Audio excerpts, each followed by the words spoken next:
It's my absolute pleasure today to welcome everybody, and more importantly, is it more importantly? Yes, Lisa's.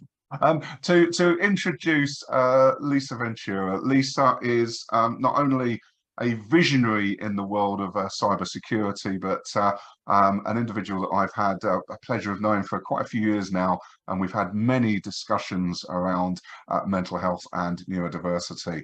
And Lisa's taken us on a slightly different journey to the one she normally talks about, which is staying safe online. I think you can see that on the board behind her. But Lisa's details are in the registration page, and we'll also be putting all of her social media links when you get the update email at the end of this webinar. But like always, I am merely here as a segue to introduce Lisa and what she's going to be talking to us today, which is different voices, different perspectives, neuroinclusion and mental health. Lisa, it's over to you. Thank you very much, Simon, and welcome everyone. It's great to be here today. So just going to talk about the fact that everyone is absolutely unique, and our personal identity comes from our experiences, our background, our thoughts, and our feelings. So today, please feel free to answer any questions that you might have. And your well-being is the most important thing in the room today. Myself and Simon are here to help facilitate that. And my role as well is to make sure that your well-being is looked after. You can opt out of the discussion at any time, and you can leave the webinar at any time. And the session's designed to improve your well-being and not detract from it. So a little bit of background about myself. As Simon rightly said, I've been in cybersecurity since around 2009, and as he also said, it's a little bit of a departure today for me to be talking about this. I got off a talk this morning talking about fostering greater collaboration with cloud security, so that's very much what I do on a day-to-day basis. I'm the founder of Cybersecurity Unity, which is a global community organization in cybersecurity that I've put together to bring organizations and government representatives together to have meaningful discussions about how best to try and combat the growing cyber threat. And I'm a qualified mental health first aider, and I undertook my certification and my refresher course with Thrive, and that's how I know Simon, and that's how I know of Thrive, and I've had a lot of interactions, as Simon said, with him over the last few years. So a little bit about my personal story. So I'm openly neurodivergent, and I was diagnosed with autism in 2018. And that came about by chance because I took part in a study that Worcestershire Healthy Minds was conducting, where they were looking for undiagnosed autism in women between the ages of 40 and 45. Happened to be asked by my GP at the consultation for something else entirely, if I would fill out a survey for that, which I did, and some meetings and assessments later, it turns out that I am indeed autistic. But I knew that that wasn't the only piece of the puzzle with me. So in 2021, I asked to be referred for a ADHD assessment, and I was put forward for that, and finally, after a long wait, got that assessment in January. And as well as being autistic, I was also diagnosed with ADHD. And also, interestingly, in that assessment, I was diagnosed with borderline personality traits, which comes from trauma and abuse that I've been through in my lifetime. And as a result, I've had a lifelong struggle with anxiety and depression, and I was also diagnosed with PTSD in 2014.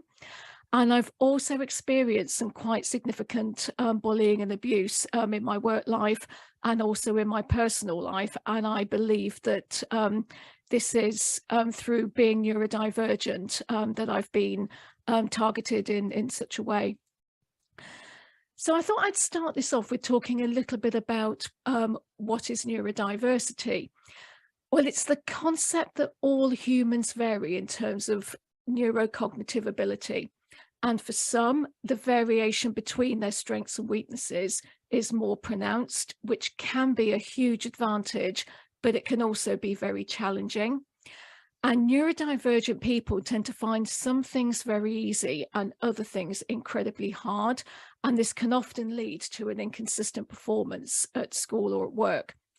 So, for example, with myself, I'm very confident and very competent with my work life.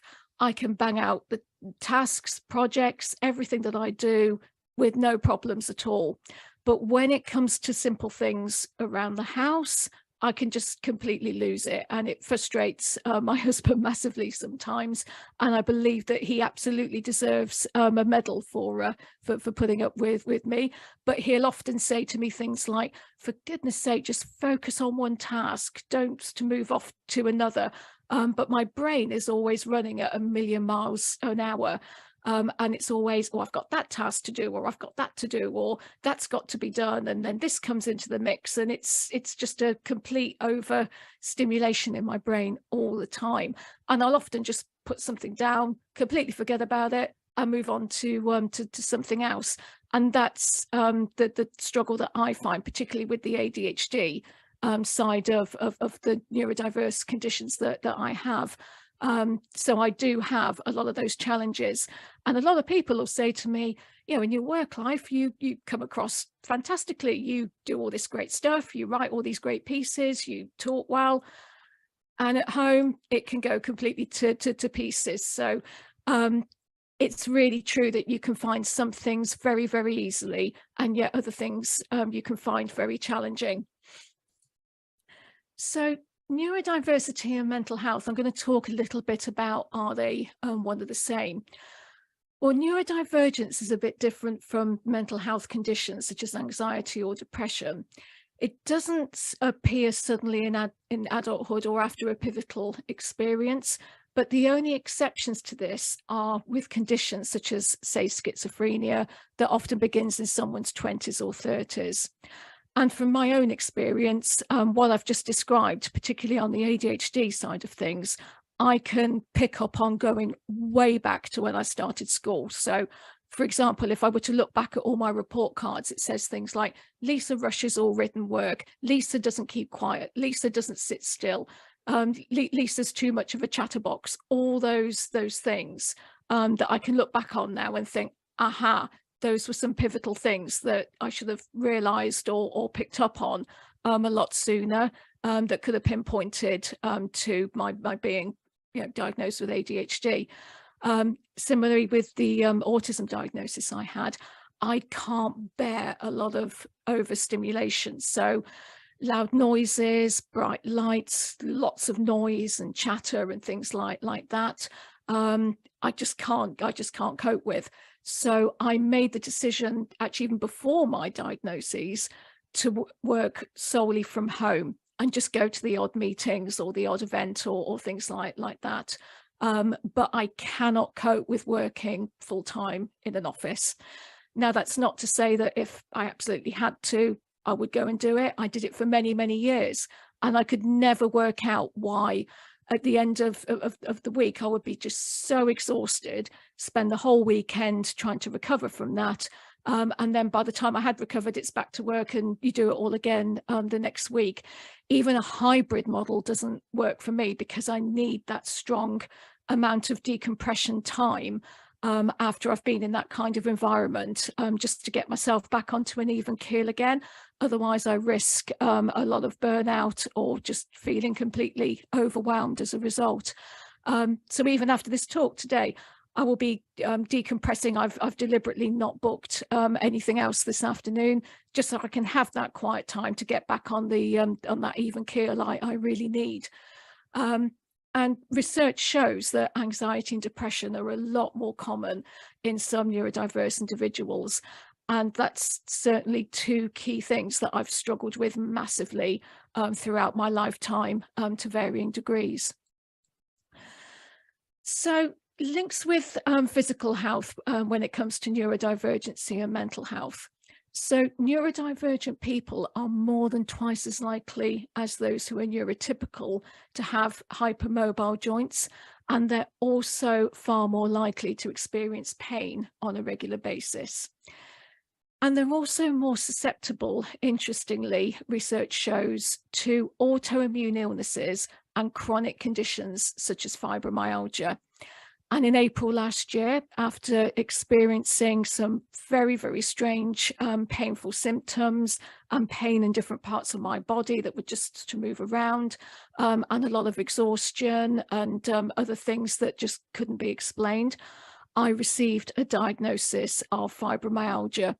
So I have to factor that in as well and really take advantage of the good days that I have, because if ever I get a fibromyalgia flare up, it's quite debilitating, and it really doesn't make me want to do a lot of stuff or be very active.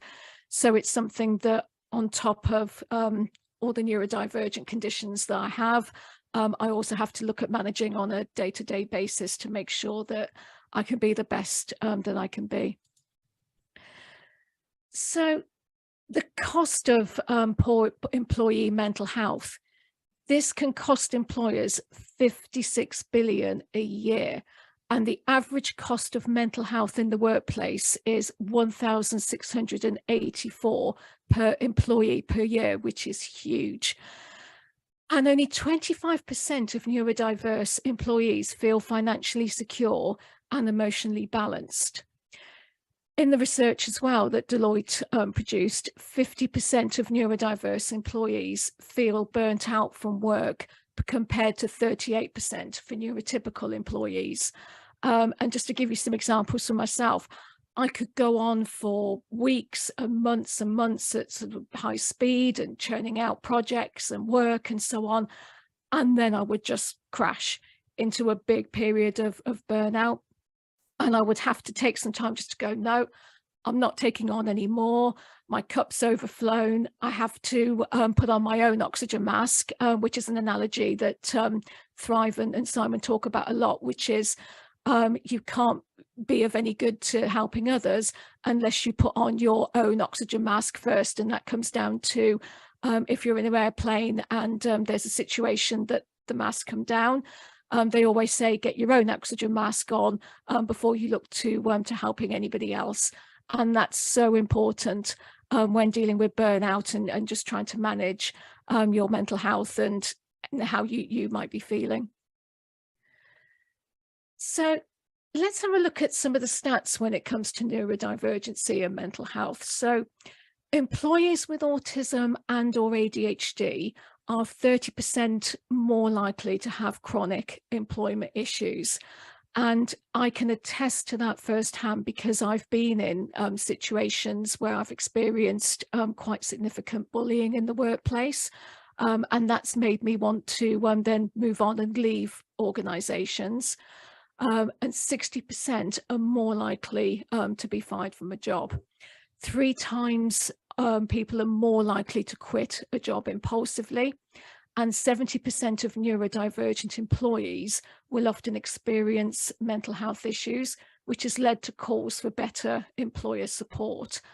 And without the right support, those that are neurodiverse can face many barriers to accessing opportunities at work. And I think a lot of organizations are getting better with that. They are providing employee assistance programs and looking towards what they can do to support neurodiverse employees in their organizations. And also realizing the strong benefits that neurodiverse individuals can bring to organizations, particularly with organization, creativity, and so on. For myself, I can't bear a lot of the what we call the water cooler chat or the get-togethers and going out for drinks. But I know that despite all of that, I can still be a really good team player, and I know that I can be trusted to get the job done. So working with individuals and providing that much needed support can be absolutely key to those that are neurodiverse. So here's a few reasons why those who are neurodiverse might be more susceptible to mental health issues. So it could be a lack of support in the workplace. So not knowing who to go to or who to speak to, not having those important employee assistance programs, or having good HR support in place, that can be quite detrimental. Anxiety around work performance. So for me, I'm always sort of looking about, is this piece of work okay? Is that piece of work okay? Is that landed well? What are they going to think of this? And also I think as well, educating employers a bit around the use of language, or providing some context. So for me, if I get, for example, a Teams message or an email saying, can we have a quick chat? My anxiety will often go into overdrive, and it'll be, oh, what have I done? What do they want to talk to me about? And it's quite unnerving. So providing some context, or something like, nothing to worry about, and the conversations around X can be really, really helpful to those that are neurodiverse. But the biggest reason, and something that I absolutely identify with, is masking to fit in with neurotypical employees. So for years and years, I masked and tried to emulate and tried my absolute best to fit in with groups and to fit in with other people, especially in the workplace, because I knew and I felt inside that I was different, that I wasn't like everybody else. And I struggled with social situations and social cues, and working out, what the right thing to do or to say is, or, is this appropriate? Is that not appropriate? That whole piece was contributing to my anxiety. And that whole process of masking to fit in was really taking its toll on me. So I'll talk a little bit more about masking. It's a survival tool for those that are neurodiverse, for engaging in neurotypical societies and organizations. And many neurodivergent people will do it to fit in, to avoid bullying or criticism, or to avoid being judged. So I was always looking for ways I could emulate other people to fit in with a team or to fit in with a group. And by doing so, I thought, maybe I can avoid being bullied, or maybe I can avoid being judged, or for example, I have some quite what I consider to be strange interests. I don't know if you can see on the video, but behind me I have a Protect and Survive poster. For years and years, I completely masked the fact that I have a huge interest in all things to do with nuclear war. Ever since I saw the film Threads when I was at school, that depicted a nuclear attack in the UK over Sheffield. And I would just never talk about it. I would hide it. I hid a lot of the fact that I was really into the band Queen and Freddie Mercury, with almost an encyclopedic knowledge of both. But now I don't. I'm a lot more forward with what I consider to be those very odd or strange interests. And I didn't share, and I masked them because I did not want to be judged in any way. And people may also mask to avoid stigma, to be more successful at work, or to make friends and social connections, and to have a sense of belonging. Ironically, since I took the mask off, my social connections and my friend base has actually grown exponentially. And I've built a strong network of people from all over the world in different time zones, thanks to the use of social media platforms such as Facebook and Twitter. Now, they do have their downsides, of course they do, but they also, if used for good, can be really, really good tools to provide those really important support networks. So I know that if I just need to reach out and speak to anyone, I have friends in different time zones. I have friends in Australia. I have a close friend in California. I have a friend in Singapore. I have a friend in India. I have friends all over the place that I know. If I wake up in the night and I just need to reach out to someone, usually somebody's around or online. And that's been really, really beneficial for me. Plus, I'm better with the online as opposed to the face-to-face connections. I can talk a lot more easily online than in the virtual world than I can in a face-to-face capacity. So why aren't today's workplaces conducive to those that are neurodivergent? Open plan offices, they can be an absolute nightmare. For me, the noise, the sensory overload, the chatter, the phone ringing, somebody even just boiling a kettle if a kitchen's close by, things like that, that would just drive me insane. You can try and drown it out with noise cancelling headphones or things like that. I tried that in one organization and was told off and told to remove them because it was off-putting to everybody else to see me with my headphones on. Nowadays, they're a lot more, you got your earbuds and things like that, whereas before they could be quite bulky and so on. So there's lots of more discreet ways of using these devices, but I really did feel quite sort of told off when I was told to remove my headphones because it was off-putting to other people. And colours and decor. I remember once a few years ago, when I was seeking a new job opportunity, I went to have a look around. They had a recruitment day at a place in Hartlebury, not far from me. And as soon as I walked in, I thought, I cannot work here. They had bright orange colours and different pieces of furniture that were different shapes, and it was just so much of an overload. I couldn't have worked there. Too much noise, as I alluded to earlier. I just can't cope with that, and a lot of neurodivergent people are the same. Frequent interruptions. So for me, if I'm head down into a piece of work, or I'm trying to write a white paper or an important piece, and somebody comes up and interrupts that creative flow, it really winds me up, and it takes me a long time to get back into that creative process again. And frequent meetings as well, whether these be in-person or virtual ones, with no downtime in between them.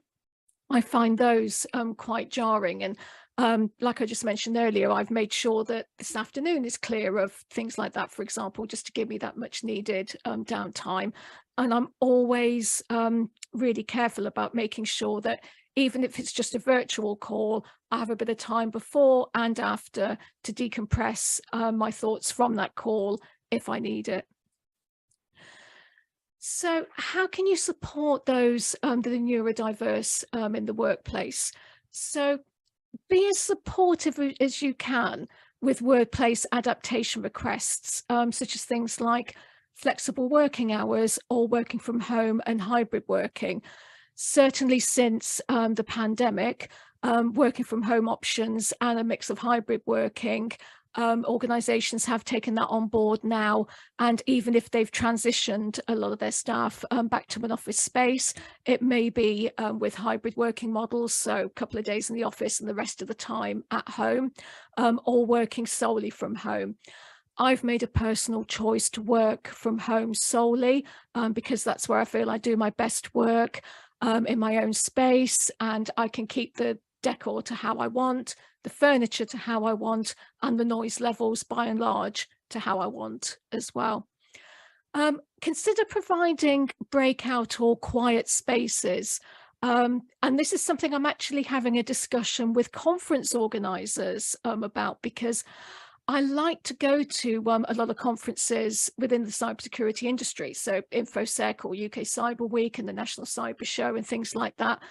But they are the absolute, I really need days to decompress after those because the sheer volume of the noise and the exhibition stands and everything else that goes on from a sensory perspective.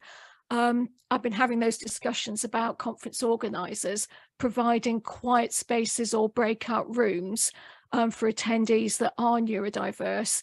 And studies also show that particularly within the cybersecurity industry, those that are neurodiverse are well suited to careers in cyber.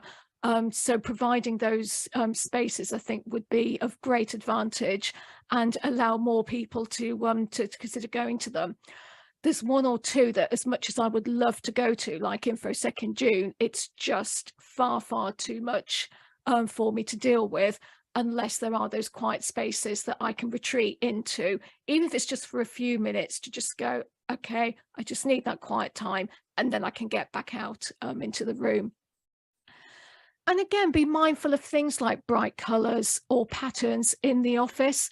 As I mentioned earlier, some of the designs and the colours and things, it's very trendy to have those bright orange colours or bright green or pink or so on, but they can be really overwhelming to somebody that's neurodiverse. So be mindful of that. As I mentioned earlier, allowing that downtime in between calls and meetings, that for me is really, really important and something that I do on a regular basis. And also being mindful of the need to use headphones to block out noise. Other ways you can look at supporting those that are neurodiverse in the workplace, you can look to improve workplace well-being by implementing a good well-being system, such as an employee assistance program. So advertising that well, making staff aware of who they need to go to, who the representatives are, and also consider having a mental health first aider.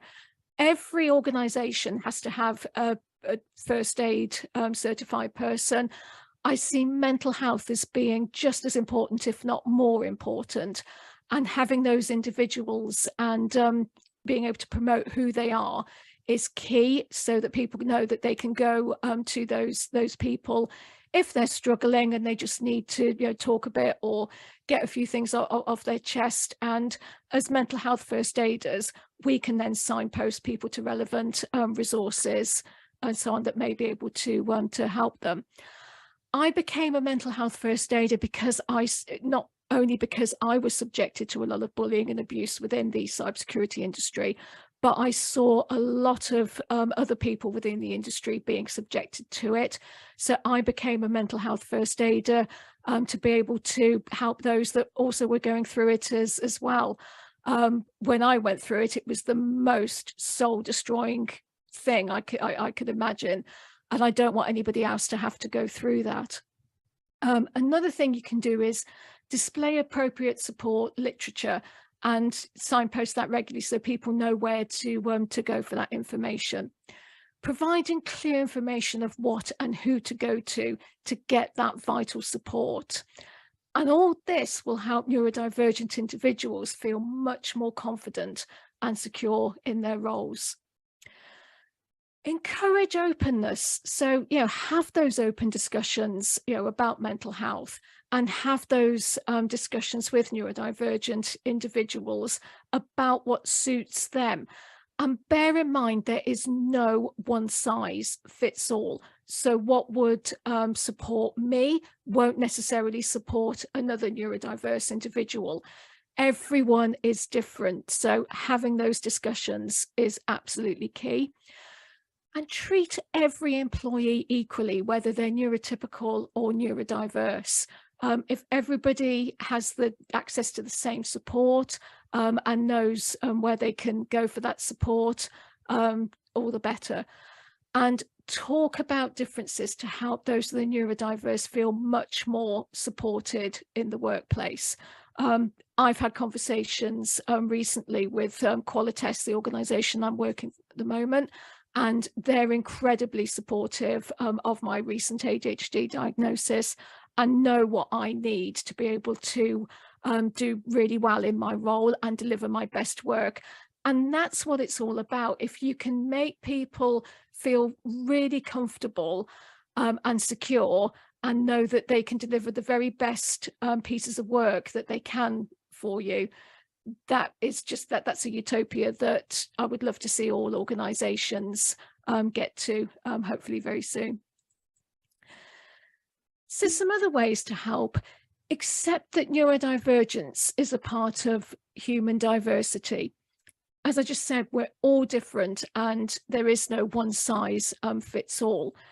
And neurodivergence doesn't define someone, but it can be a very important part of their identity. So for myself, for years, I knew and I felt that I just wasn't the same as everybody else. And I struggled so much with social situations, with office banter, being based in an office. I struggled at school, I struggled at college. At school, I had the added thing of being isolated when doing my GCSE exams, because the exams took place in June, which happens to be prime hay fever season for me. And despite taking 2 strong antihistamines on the morning of my maths exam, I was sneezing a lot, which was obviously they thought was other people that were taking the exam. And I was asked to move and put into a room, and I was completely isolated. And that really made me feel that I was different to everybody else, that I couldn't even take an exam in the same room as other people. And also recognize that no 2 neurodivergent people are the same. They will have different goals and they'll have different needs.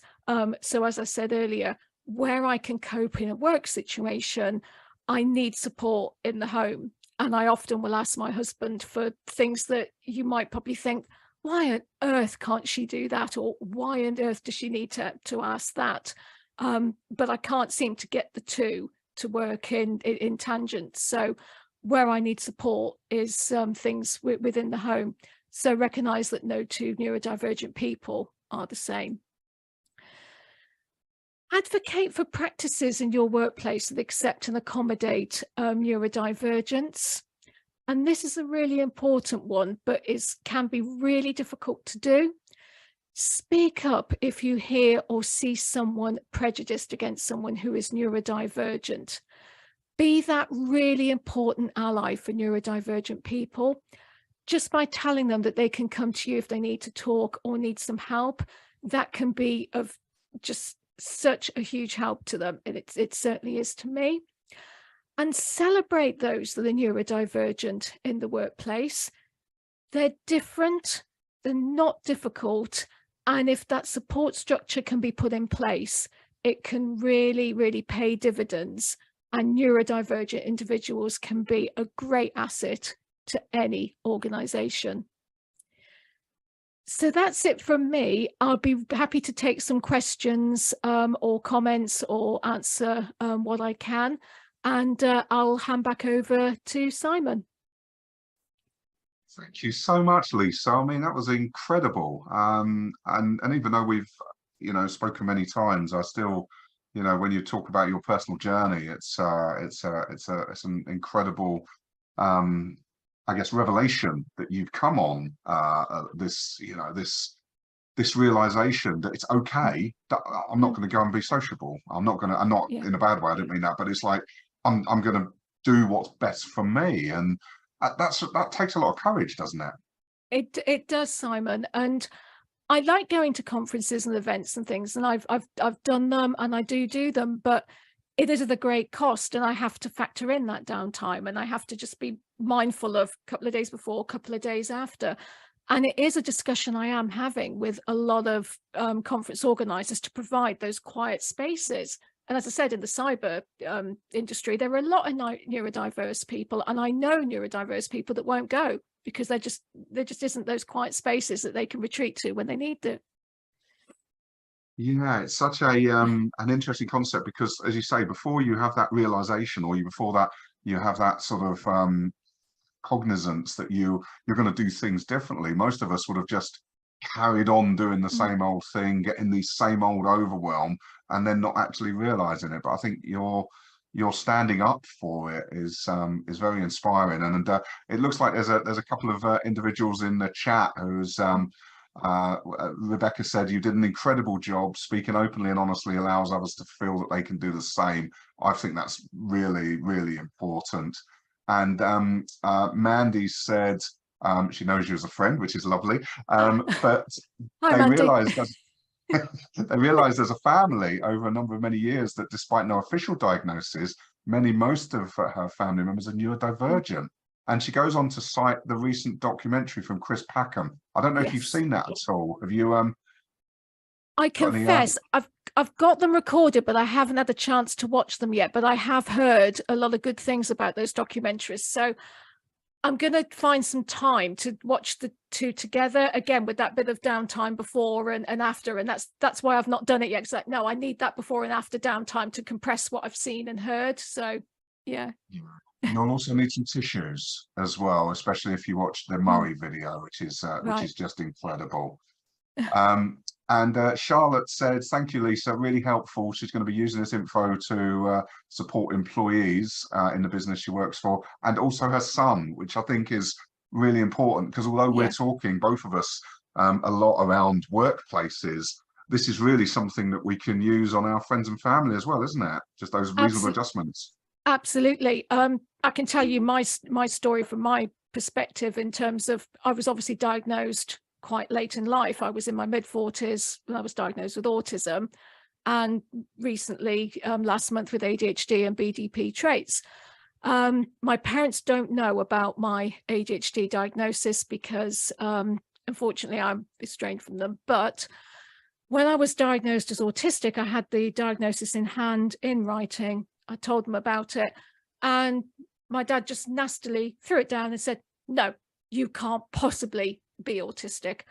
And when I questioned why he might think that, my mum chimed in and said, well, because when you were at school, not one of your teachers said to us that you might be autistic, so you can't possibly be autistic. Whoever's done that is completely wrong. And what I would just say to parents is, please don't be like that. Don't use that. Just support your children, support your. They are different. They're not difficult, and and there's nothing about us without us as well. Talk to other people that are neurodivergent. As I said, there's no one size fits all. We're all different, and we're all going to have our own experiences that we can share as well.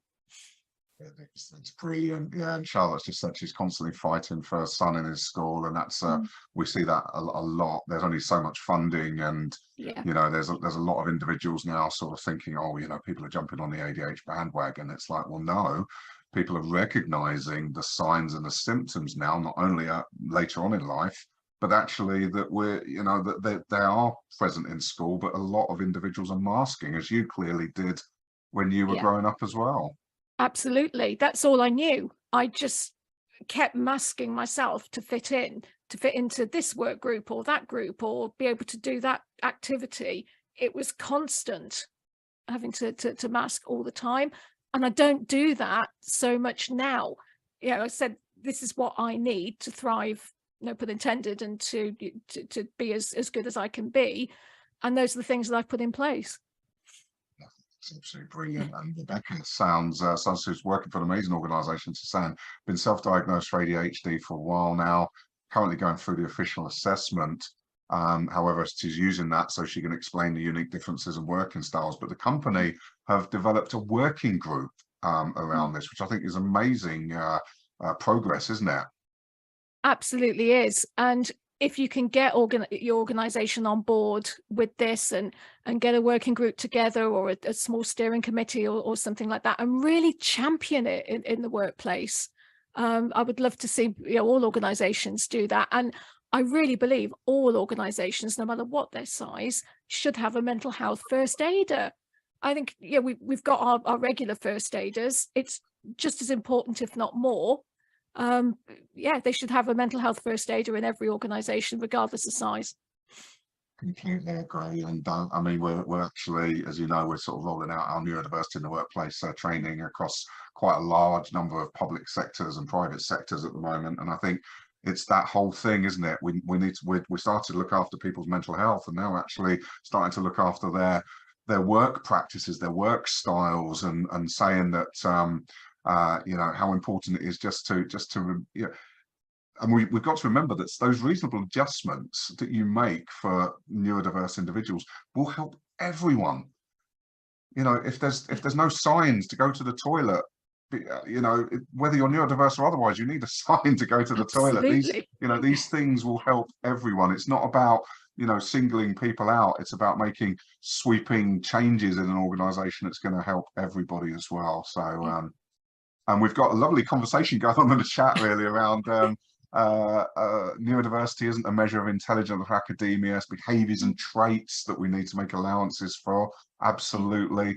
And Mandy's saying that it was a real shame that none of the school teachers picked up or her hugely talented niece and nephew, because they masked so well. And you sort of, you know, we just need to make this message more widely known, don't we, Lisa? Absolutely. And an interesting fact is that girls will tend to mask more than boys, apparently. So it would tend to be picked up in boys a lot more easily, and girls will mask a lot more. It's such a that higher level of and again, you know, someone sort of said about that, it's not intelligence, it's but girls just seem to be able to, I don't know, to sort of hide their inner turmoil in some cases more so than some boys do, and you know, and then they get told they're naughty children, and it sort of goes out I've there. got a specific example of that when I was only about 5, and I can remember this like I was yesterday, but I took in a chocolate cake that because it was my birthday for all the classmates to have, and I was fidgeting, and I was told to stop fidgeting, but I just couldn't stop fidgeting. So I was sent out, told to stand against the wall with my face against it, while all the other children enjoyed all the cake, and by the time they let me come back in, couldn't even have a bit of my own birthday cake. There you go. Terrible. And unfortunately that won't be unique, will it? There'll be lots of scenes. Absolutely. Charlotte's just put out, she had a manager tell me this morning that a fantastic employee in his team is dyspraxic, but told him he would leave because he knows he struggles with one element of his role. The manager was shocked. He told him he's fantastic in so many areas of his job, and it was music to my ears. We're going to meet him to see what support he needs. That's a brilliant story. Thank you for sharing that, Charlotte. Yeah, we had we were on site at a rather large company about 2 weeks ago now, and we were talking to a particular manager, and he said that he pointed to an individual that had his back to us, and he was tapping away at an Excel spreadsheet, and he said that that individual was on a forklift truck for about 2 years, struggled, didn't really enjoy the job. And then one day he sort of said, do you fancy coming in and doing some of the spreadsheets? And the guy, yeah, that'd be quite good. And he said, it's just amazing, just incredible, because what they've done, a manager recognized that a slightly different skill set, a slightly different focus, and you can have an, you know, you enable an employee to fly. And I think that's just wonderful to hear, isn't it? Yeah, definitely. More support that you can provide, the better, and it'll allow all your employees to thrive. That is brilliant, and thank you for fitting 5 in at the last minute there as well, Lisa. Lisa, thank you again so much for today, and thank you everyone for joining this session today. It has been recorded and it is going to go live on our website. As you can see from the screen there, our next webinar is on the 29th of March.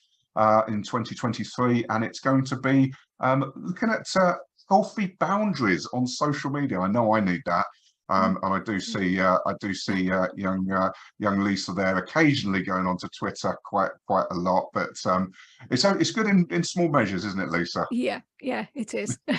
I definitely need this next one. I'll be signing up. Well, thank you so much, everybody, and we'll see you all again soon. Thank you for joining us. Take care, Lisa. Bye. Bye-bye.